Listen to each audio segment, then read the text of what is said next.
right. You should be good. Good. Thank you. I'm delighted to see you this evening.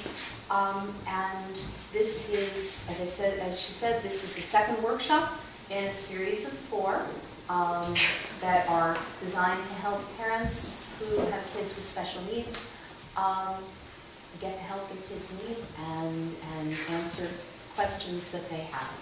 So, as I've said last time, the most important thing to take from this workshop is the understanding that you, as parents, are the experts on your child. I say this a lot because I feel as though I have to push back against lots of people who kind of indicate to parents that they don't really know what they're talking about. And in fact, that's not been my experience. My experience has been that parents almost always know what's going on with their kids. They understand where their strengths and weaknesses are, and they just need to be listened to, quite honestly. There aren't enough advocates to go around for all the parents whose kids need help to be successful, so it's important that parents feel comfortable doing, what they need to do. So this is the agenda for the 4 workshops. This is session 2, Understanding Independent Evaluations. You have a handout for this session, and it is, again, in the form of skeleton notes with room for you to put your other notes on the side. And again, we will be following the roadmap. This is a graphic from my book, and last time we looked at the speed bumps and went through that part. We are now down a little bit farther on the road where it's talking about independent evaluations. Tonight we're going to talk about how you get the data that you need to help your child. And, oops, okay. So, as I said, you may know your child best.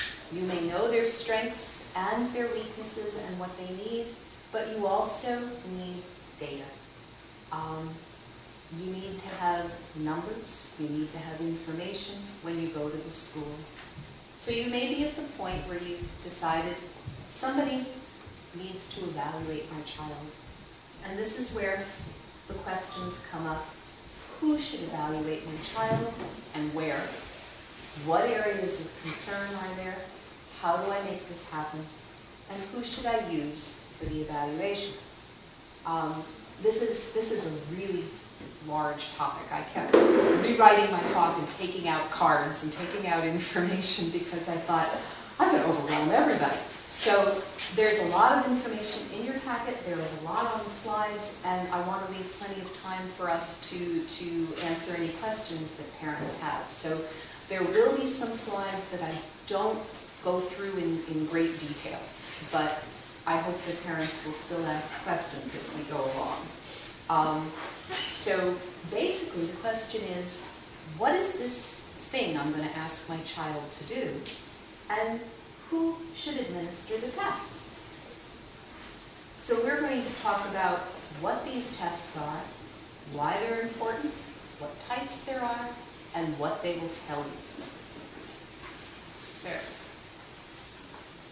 here is, again, as I've said before, parents need to know what specific areas of need their child has, what specific services their child needs to be successful, and what do you do to get those services provided. I think, did we skip one? No? Okay. All right. So, what is an independent evaluation? It's an evaluation performed by a professional who doesn't work for the school and who has no conflict of interest and will only work as an advocate for your child. And this becomes important if you have a child who has any kind of a special need that may be having trouble getting the help they need in school. An independent evaluator is someone who is highly skilled and experienced, someone who will help you advocate for your child, that part's important, and someone who is completely objective. Why is that important? The specific skills and training are important because your child may need an evaluation that's not available through the school system. Most school systems don't have a neuropsychologist on staff. They may not have someone with specific training in diagnosing autism, someone with specific training in sensory integration.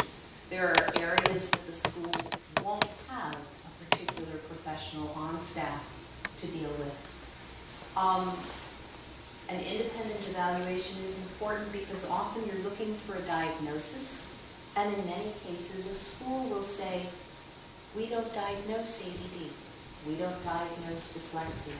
I've had parents tell me that, many school systems will say that to them, but that's not what we do. We don't diagnose this stuff. And so if you're looking for a diagnosis so that your child can qualify for help, you may need to get that someplace else.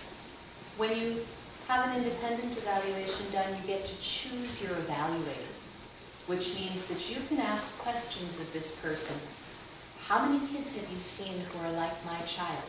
How many years have you been doing this? What's your experience? What's your training? What's your specialty? And you can choose the one who's the best fit for your child and your family. And an independent evaluator that you choose will provide ongoing support and advice for you as parents. And why is that important? Because parents want the truth. And as I learned today, apparently this quote comes from one of our former presidents. The truth will set you free, but first it will make you miserable. And what happens is, when you truly get the truth after an evaluation is done, it's often pretty hard to hear and pretty hard to take in. I keep a big box of Kleenex in my office because a lot of parents are tearful when they get the test results. They hadn't realized how much their child was struggling. They hadn't realized how hard things were or how far behind they were. And it's often, not so easy for them. So I think that for me, you want an independent evaluation because you want something that is objective, unbiased, accurate, and complete. And one of the problems with dealing with a school system is that there is a conflict of interest there. It's a little bit like asking the candy makers to recommend a snack. They're going to recommend M&Ms because that's what they sell. And you don't always get a recommendation for what your child needs. You'll frequently get the recommendation of what they happen to have. So, school systems will often try to be as objective as they can, and I believe they all do the very best job that they can, but there is a conflict of interest there. And there we go, there's my second point here. There's no such thing as a free lunch.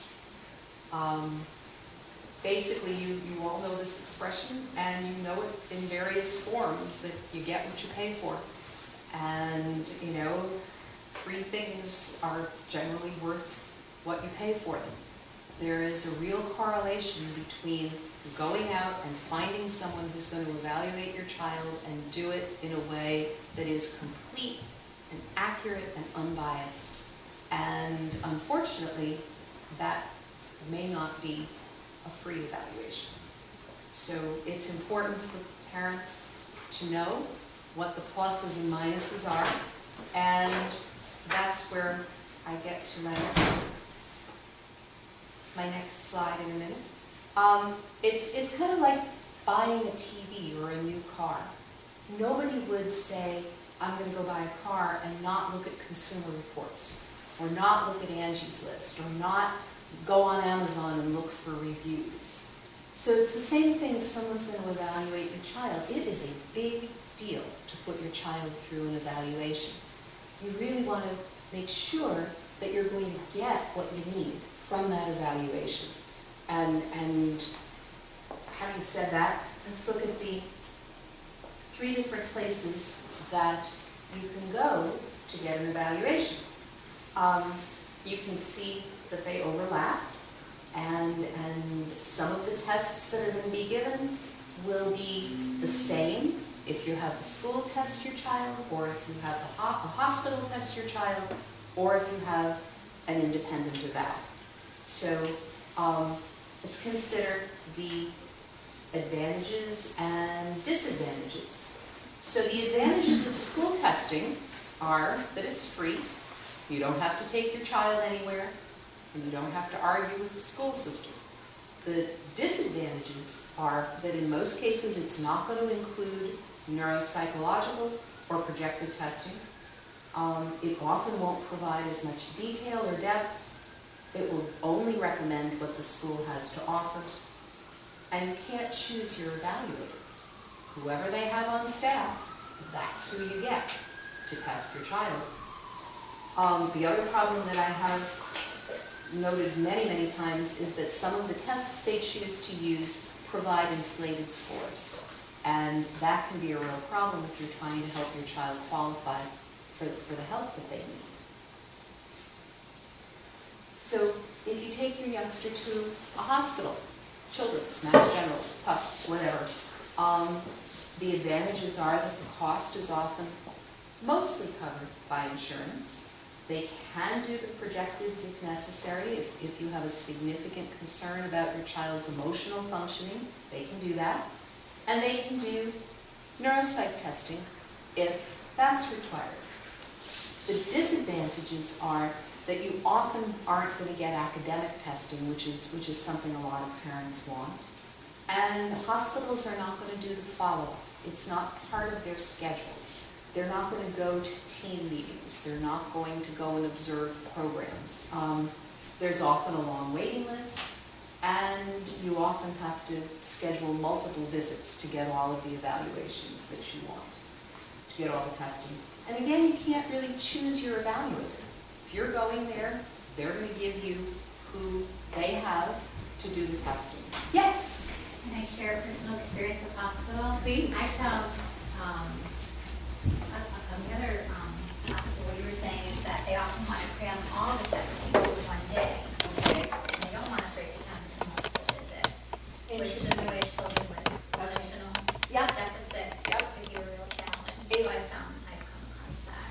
Interesting. Yeah. And most of the kids who come to me and have had hospital evals have gone back multiple times. So it's interesting.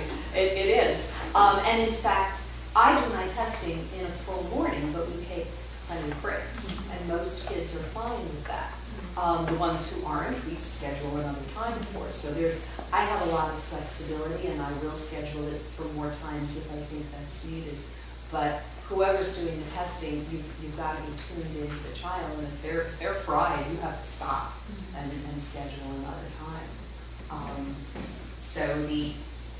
With an independent evaluator, you can choose the evaluator, someone whose skills and experience match the questions that you have. The results will be complete, they'll be objective, and the recommendations will be specific for your child's needs. You can choose an evaluator who will provide follow-up services. Disadvantages would be, again, some will require multiple sessions. I see a lot of kids who come from 2 hours away. They come from the Cape, they come from Western Massachusetts, and they and their parents are very glad that they can do it in one session. And with breaks, and we take as many breaks as we need, but when they're done, they're done. Many clinics won't do the follow-up services that parents want. And the other disadvantage of an independent eval is the cost. Insurance companies tend to pay for part of the evaluation, if they pay for it, because they consider it mostly to be an academic problem, a school problem. The insurance companies will tell parents, well, have the school test your child. And then, you know, without realizing that there are many aspects that parents won't be able to get if they're going to school. And so that is, I think, probably one of the biggest problems, is that insurance companies are not paying for this as a medical expense, even though this is all neurological. You know, all of your child's difficulties come from the brain. And so the fact that the insurance company makes a distinction between a child who has a broken arm or a child who has diabetes and a child who has a learning disability doesn't make a whole lot of sense. But they do. They do. So I've been talking all about follow-up services. What do I mean by follow-up services? I mean someone who will go to a team meeting with parents, present the results of their testing, argue for the services that a child needs, help write the IEP. Someone who will do a classroom observation or a program observation when that's necessary, and it often is.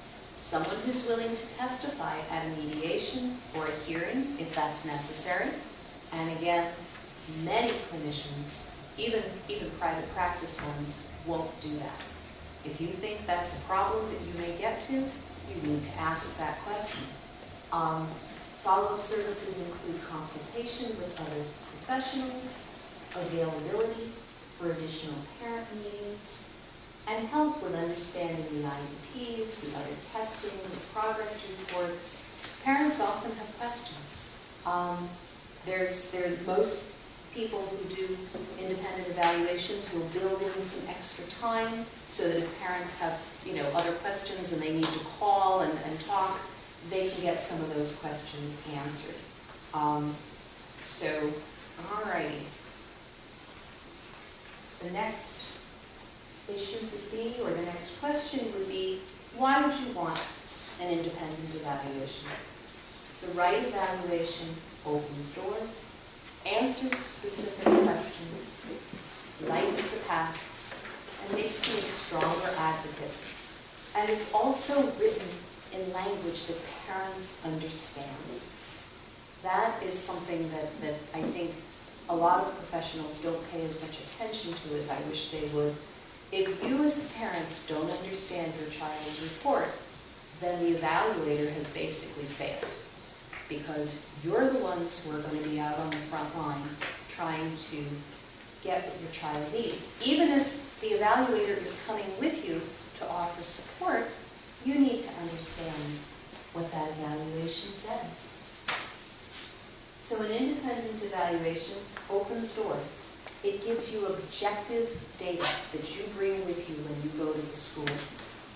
It increases your ability to be successful in advocating for your child, because you now have numbers that you're bringing with you. An independent evaluation answers specific questions.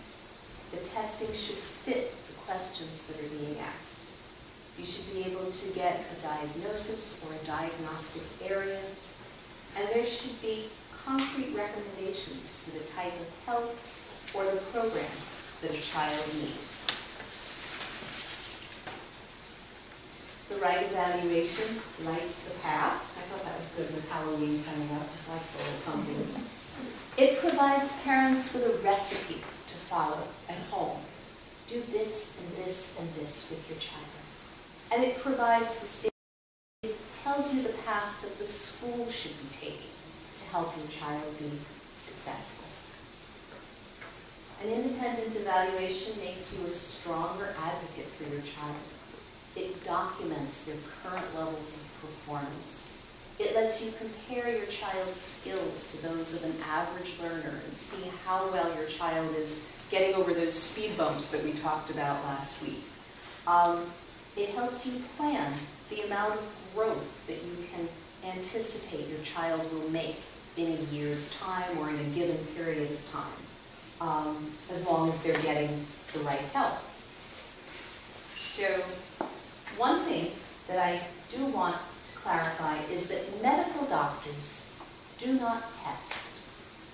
If you take your child to a pediatrician or a pediatric neurologist or a psychiatrist, They're going to talk with you and your child. They're going to take a history. They may ask your child to do a few little tasks, but it's other professionals who are going to be the ones doing the actual testing and getting the numbers that you need to take with you to school. So that's important. You will get a referral from a medical professional. You can get therapy, you can get medication. They are important parts of the team, but they do not do the actual testing. So here we have the types of evaluations that you can get: psychological, academic, neuropsychological. I keep looking at that, hoping I spelled it right. Speech and language, occupational therapy, physical therapy, sensory integration, or reading. And before everybody groans, I'm not going to go through all of those in detail. I'm going to go through the first three in detail because these are ones that I happen to give. But in your handouts and on the slides, which we'll go through quick, I've listed what you should be able to learn from each of those other evaluations. And if anyone's questions involve those evaluations, I'm happy to talk about those. I worked in a multidisciplinary setting for many years and went to case conferences that were multidisciplinary, where the occupational therapist would present her report and the reading specialist would present her report. And so I've always had a lot of respect for these other professionals and refer people for those evaluations whenever I think that they will benefit. So, the first question parents probably have is, what the heck are they doing in that room for 4 or 5 hours? Passing tests. What the heck are they doing? And so, because many parents probably don't know what we're doing in there, I brought some props. Okay. So, one of the things, move this down to the next one. What are some of the things your child will do? They're going to answer verbal questions. They'll answer information questions. They'll answer questions about, what do you do in this kind of situation? What do you do if you find someone's wallet or pocketbook in a store? What do you do if you see smoke coming from the window of your neighbor's house? And then they'll ask factual questions as well to see what your kid's knowledge base is like. They'll ask kids to copy what they see using a pencil. Neuropsychological test. Copy this. You have as much time as you need. Can't rotate the paper. Can't rotate this thing here. And the important thing is how accurate the child is and how organized they are in the way they go about doing it.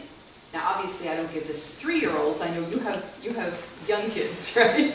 But older kids, yep. One of the tests that is a cognitive test is the Stanford Binet.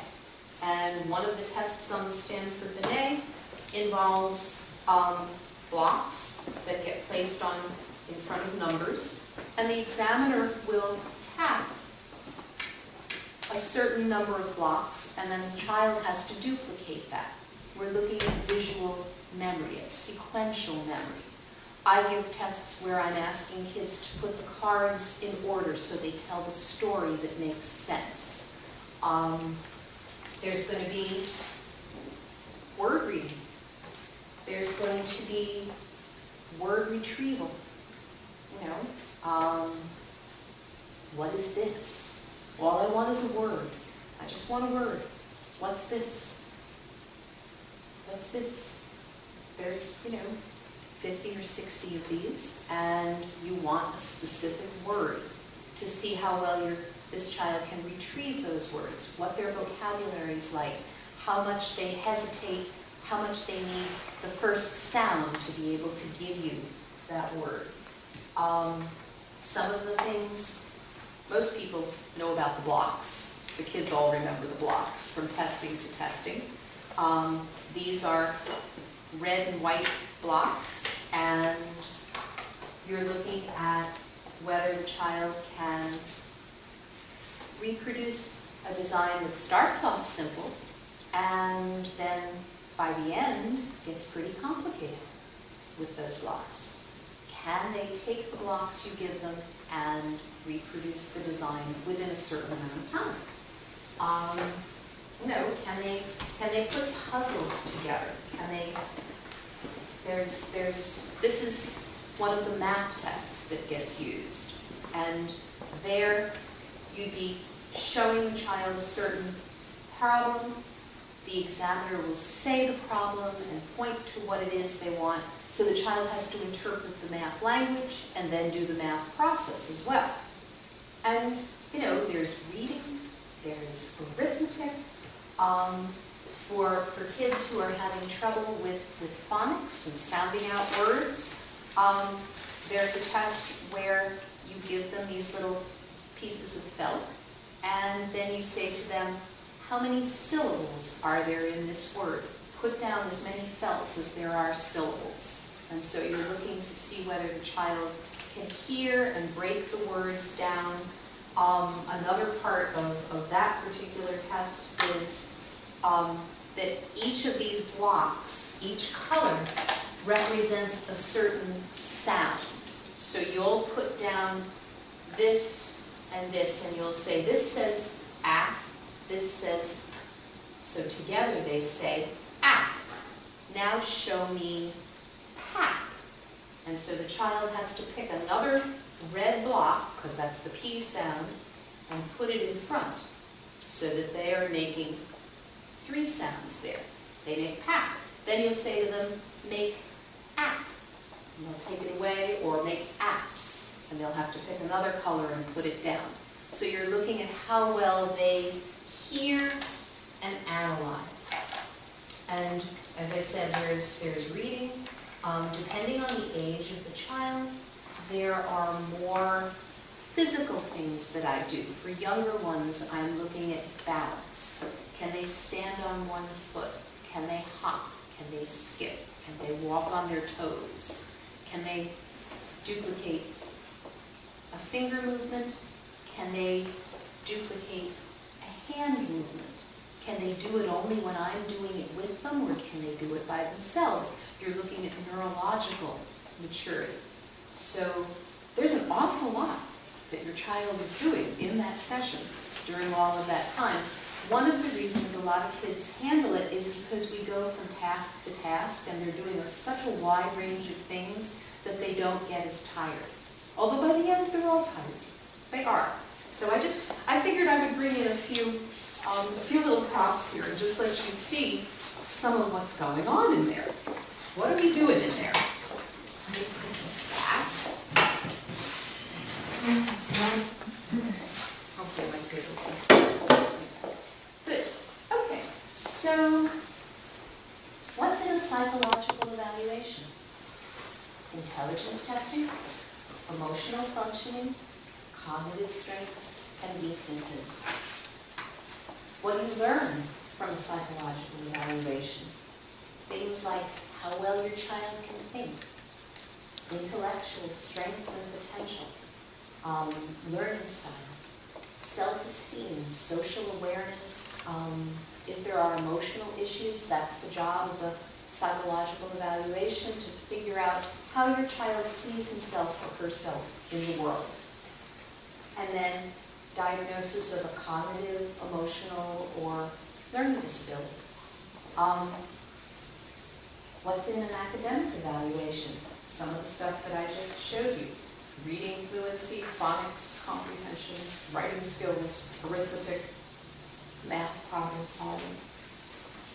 What do you learn from an academic evaluation? And here, one of the things that's important here is the tests make a difference. What you learn from an academic evaluation is going to vary depending on the tests that are chosen. And in some cases, if the wrong test is chosen, your child is going to come out within the average range and no problems, everything's fine. When you yourself know no, there's something going on here, there's something that's not right. And it's that the test has a tendency to inflate and doesn't give a fully accurate score. So one of the things that's in your packet is a list of tests that I believe are accurate and that provide reliable, dependable results. It's a whole pile of abbreviations. Psychologists are worse than people in the Army. Everything's got to have like 3 or 4 letters and be an abbreviation. If you are working with an independent evaluator, or even if you're not, if you go into the school and you say, what are these tests, and these are the ones that I want, everybody knows what these tests are. So what you're hoping to get from an academic evaluation are standard scores, percentiles, and grade equivalents. Now, school systems consider grade equivalents to be one step above the devil. They don't like grade equivalents, they don't like to use them, they don't like to discuss them, they don't like when I come into a meeting and I bring them with me. And they say, well, those are not really considered accurate. And I'm thinking to myself, yeah, but everybody understands what we're talking about here. The parents understand. If there weren't a need for grade equivalents, there wouldn't be grades in school. Your child would enter school at age 5 and graduate at age 18, and there just wouldn't be any divisions. But that's not the way school works. School is divided up into grades, and there's a curriculum for each grade. So it makes perfect sense to say, does my child get that curriculum? Does my child perform at the grade level of the grade that he's in? Can he do those tasks? So, you know, percentiles and standard scores, they're an important part of explaining it, but I am also looking for those grade equivalents because parents know, and I know, that if I say your child reads at a mid-3rd grade level, then you should be able to go into Barnes & Noble and pick up a book that says RL3 on the back of it, and your child should be able to read it. And that's one of the things that's real important to parents, is can they do that? So I'm looking for whether those scores are within grade level expectations. You should get a diagnosis if there's an academic learning disability, if there's dyslexia, if there's dyscalculia, which is an inability to do math. If there's an academic learning disability, that should be evident. And you should get specific recommendations for improving your child's skills. So there's the tests, and there's a pile of them. And I don't use all of those every time. For example, both the WISC and the Stanford Binet are intelligence tests, and so I would use one or the other. You know, a lot of these are academic tests, reading, phonics, math, and I do believe that they provide reliable scores. So what's in a neuropsychological? Here's where we're looking at word retrieval, auditory processing, memory, attention, fine motor planning, and those executive functioning skills that are so important. The planning and organization and ability to switch sets when you need to and figure out the rules of a task. So all of those are in a neuropsychological. And what should you get from a neuropsych? Does your child have the necessary skills to meet expectations in a classroom? The learning to learn skills. My analogy here is the cake. The cognitive skills are the ingredients. The neuropsychological skills are the tools. They're the baking pans and the measuring spoons. You need those to bake your cake. The academic skills are the baked layers, and mastery is your finished cake. And that's what you're looking for, is mastery.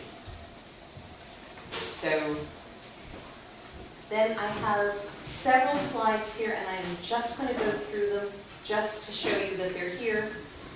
There's a speech language eval, there's an occupational therapy eval, physical therapy, sensory integration, and reading. And all of them are in your packet for your reference and in case there are questions about it. So does it matter who does the testing? I think it does. I think you want to work with the most qualified and most objective and helpful person that you can find. And you want someone to tell you and the school the truth, even when nobody particularly wants to hear it. Hang on a second. Let's see where we are here. With apologies to Thomas Jefferson, not all tests, not all testers, and not all reports are created equal. And this is something that parents, the more they understand and the more they know about the process, the better the choice they can make for their kids. An independent evaluation is part of the toolbox for parents. The right evaluation will be accurate, objective, complete, and the evaluator will support and work with the parents. So the things that you need to take away: knowledge is power, parents are the experts on their children, and the choices you make will help school work for your children. So that is, there we go. And at the bottom here, I don't know if people all know of someone named Pete Wright.